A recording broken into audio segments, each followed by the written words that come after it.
Next on the news, their path to the priesthood is finally coming to an end. 4 men will be ordained in the Diocese of Brooklyn on Saturday. For one of them, it's a continuation of his years-long service to the church. I never had an outside job or anything. Anything that I had was involved in the church. Then this. Pope Francis is also focused on vocations, greeting some nuns not with hello, but with a question about future sisters. Graduation season is here. The gift a family gave to a Catholic high school, they say, shaped their sons' minds and souls. Plus, the prayers heard around the world. More than 1 million people taking up a challenge for Mary during the month of May. I'm Christine Persichetti. Currents News starts right now.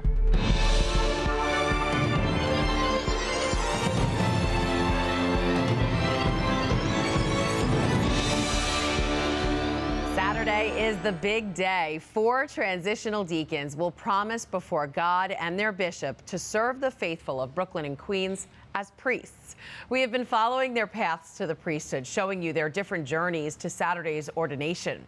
Currents News' Jessica Esope joins us now to share our final soon-to-be priest, Deacon Randy Wynn's story. Hi, Jess. Hi, Christine. This time 8 years ago, Deacon Randy was in class in medical school in the Caribbean. But he decided instead of healing bodies, he wanted to heal souls as a priest. At first, his family wasn't supportive, but throughout his formation as part of a Vietnamese tradition, he gained a second family, a spiritual lineage he's ready to make proud come ordination day. Take a look.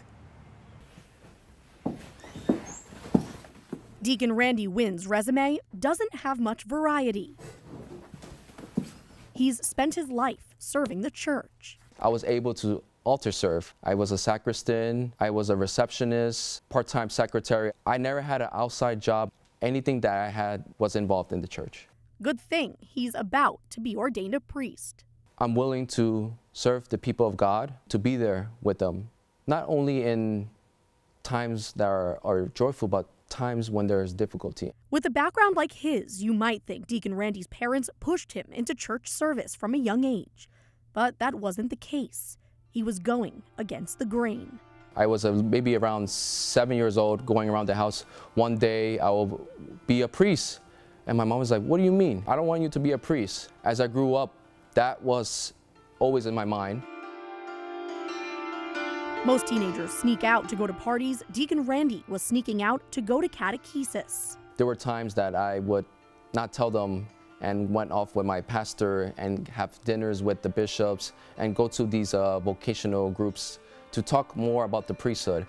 Born in Minnesota, Deacon Randy was raised by a single mom until he was 2, meeting his father for the first time when they moved to New York. His mother never knew her parents. Her mom died shortly after childbirth. Her father, an American soldier serving in the Vietnam War. During that time in Vietnam, my mother was really badly treated. They would throw rocks at her. And during that time, the Vietnamese people did not like people with white skin. When his family life has been complicated, he's found consistency here at his home parish of Our Lady of Mount Carmel in Astoria. I really felt the sense of that love of my spiritual family here in my home parish. A few years ago, Deacon Randy became part of a long-standing Vietnamese tradition. Our Lady of Mount Carmel's pastor, Monsignor Quang Pham, adopted him as his spiritual son. Pray for us. Deacon Randy's parents are now supportive, but as he gets ready for ordination, he looks to this family. They've gotten him this far. And when it mattered most, they were all in. These are the people who not only support me, but pray for me. And I sense that joy every time when I go to Mass here. Deacon Randy is a product of not only his biological family, but his parish and spiritual families as well. And on Saturday, Christine, he will become the first ever Vietnamese American priest ordained in the Diocese of Brooklyn. Nice. And Jess, what a beautiful tradition that Deacon Randy has a spiritual family. Yes, Monsignor Pham actually has 7 spiritual sons who are serving the church all over the world. And he actually has another spiritual son who is Randy's spiritual twin, I guess you could say. He's actually getting getting ordained on the same day, same time as Deacon Randy, and so the family is splitting up so that both young men can feel supported. But Monsignor Pham will be vesting Randy on Saturday. Amazing. And the support he got from his parish as well seems to have played a big role in his life and his formation, right? Yes, so another interesting part of his story is that he is the first vocation coming out of Our Lady of Mount Carmel Astoria in 55 years. And the last person is a name that we all know will be familiar, is Auxiliary Bishop Raymond Geppetto, was the last vocation to come out of Our Lady of Mount Carmel. Fun fact. Thank you, Jessica. Thanks so much. You can tune in to Deacon Randy's big day at the Co-Cathedral of St. Joseph on June 1st, right here on Net TV. Of course, Bishop Robert Brennan will be there to ordain him and 3 other deacons to the priesthood. It all begins at 11 o'clock right here on Net TV. You can also read more about those on the path to the priesthood for the Diocese of Brooklyn on the tablet's website.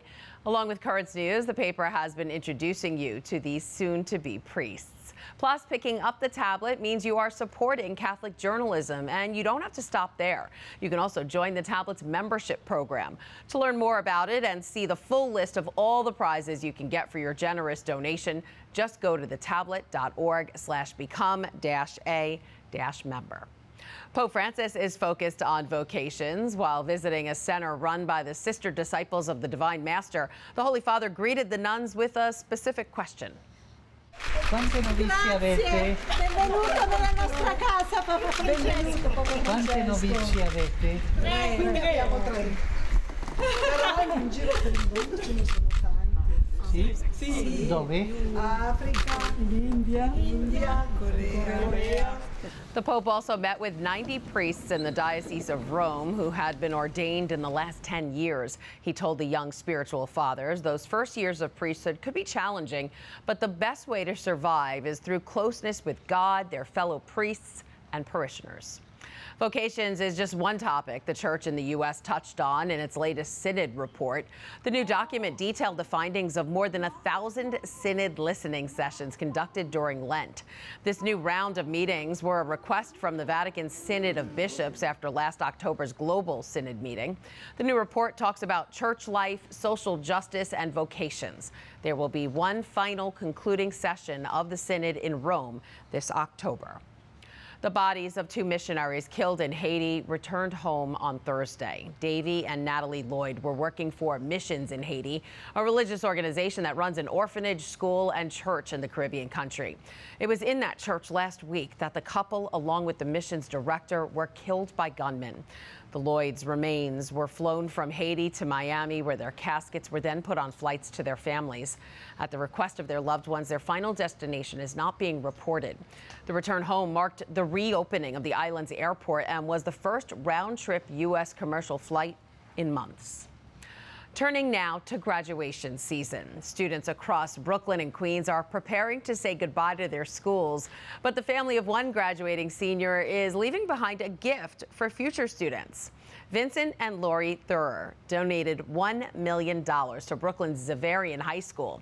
The couple had 2 boys in the school, one who graduated in 2009 and another who is graduating from there this weekend. They say they were inspired to contribute by Xaverian's commitment to academic excellence intertwined with Catholic values. The school says that money will help expand its facilities, enrich its programs, and provide opportunities for its students.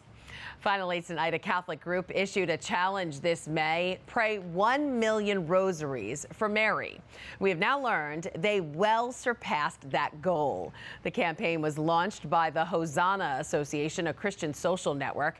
They asked Catholics across the globe to pray a decade of the rosary every day of May.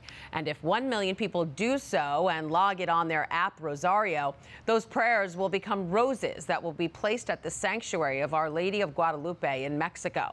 Well, the final tally is in, and almost 1.3 million decades were prayed. The organization says they are planning the floral tribute with details soon to come. Awesome. That is this Currents News Update. I'm Christine Persichetti. Thank you for joining us, because we are putting your faith in the news.